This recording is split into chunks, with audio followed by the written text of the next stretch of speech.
नमस्कार। मैं संजीव कुमार आज महान अस्तित्ववादी दार्शनिक सोरेन किरकेगार्ड के दर्शन को संक्षेप में प्रस्तुत करने का प्रयास करूंगा। सत्य आत्मीयता है।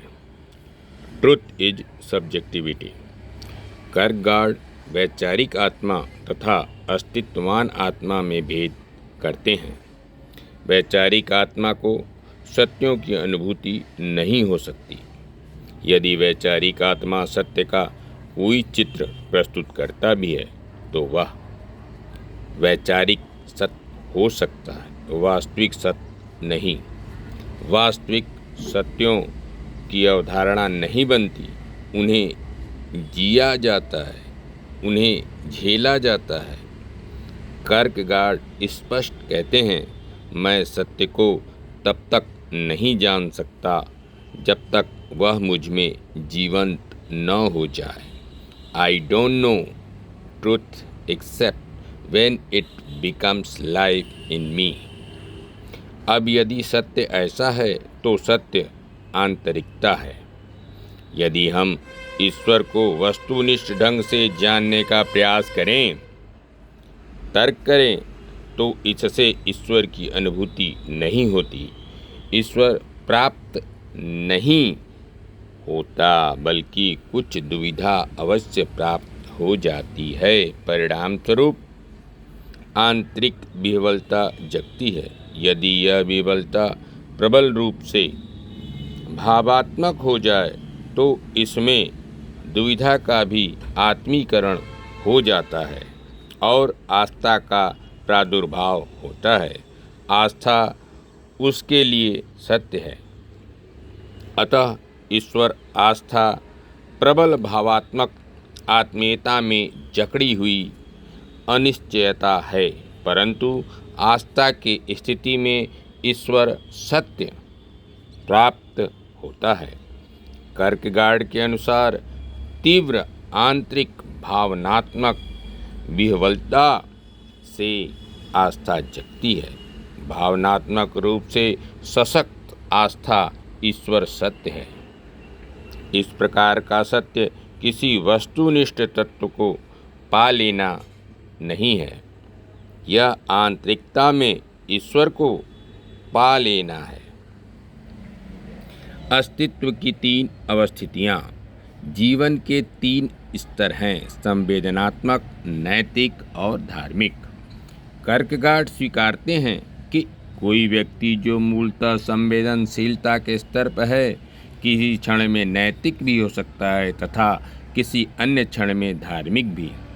किरकेगार्ड आगे कहते हैं, संवेदनशीलता तात्कालिकता की, नैतिकता अपेक्षा की और धार्मिकता संपुष्टि अर्थात फुलफिलमेंट की अवस्थिति है। संवेदनशीलता की अवस्थिति में व्यक्ति वर्तमान में जीता है। सुख ही उसका मूल मंत्र होता है, परंतु धीरे धीरे वह सुख भोग के प्रयत्नों से उबने लगता है। वह एकाकी महसूस करने लगता है। उसे स्पष्ट करने के लिए किरकेगार्ड तीन ऐतिहासिक चरित्रों का उल्लेख करते हैं। व्यक्ति प्रारंभ में डॉन जुआन होता है, सुख भोग की प्रवृत्ति को अनियंत्रित छूट दिए रहता है।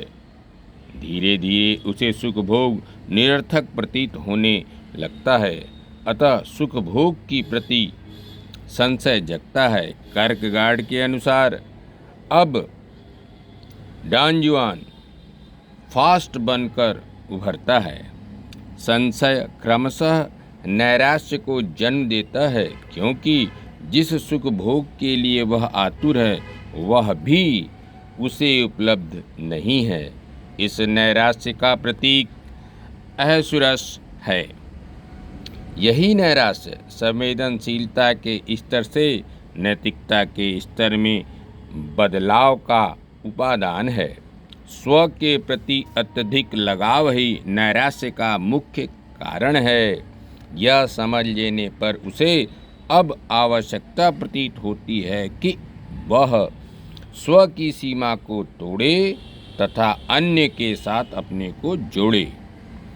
कर्कगार्ड अपनी पुस्तक आइदर और में कहते हैं, संवेदनशीलता की स्थिति व्यक्ति केंद्रित है, नैतिकता की स्थिति पर से संबंधित है, परंतु नैतिक स्थिति में भी अंततः निराशा ही मिलता है, क्योंकि वास्तविक परिस्थितियों में नैतिक नियम किसी चुनाव में सहायक सिद्ध नहीं हो पाते।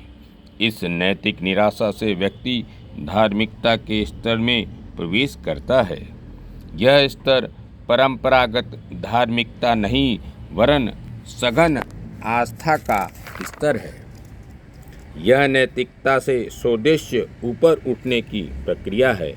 अब सभी नैतिक आदेश नगण्य हो जाते हैं। अब उसके लिए आंतरिक आस्था अत्यंत महत्वपूर्ण हो जाती है और उसके निर्णय इसी आस्था के अनुरूप होते हैं। यही धार्मिकता का स्तर है। दृष्टांत कर्कगार्ड एक उदाहरण देते हैं। अब्राहम को ईश्वर की उपासना से पुत्र रत्न प्राप्त होता है। एकाएक अब्राहम को ईश्वरीय आदेश प्राप्त हुआ कि वह अपने पुत्र की बलि चढ़ा दे। अब्राहम एकांत में जाकर बलि देने का उपक्रम करते हैं। अब्राहम के इस कर्म को प्रबल धार्मिकता का उदाहरण माना जाता है। कर्कगार्ड कहते हैं, यदि अब्राहम नैतिक स्तर पर होते तो दुविधा में होते, किंतु ईश्वरीय आदेश पालन में अब्राहम नैतिक आदेश के बंधन से मुक्त हैं, नैतिकता के स्तर से ऊपर उठ गए हैं।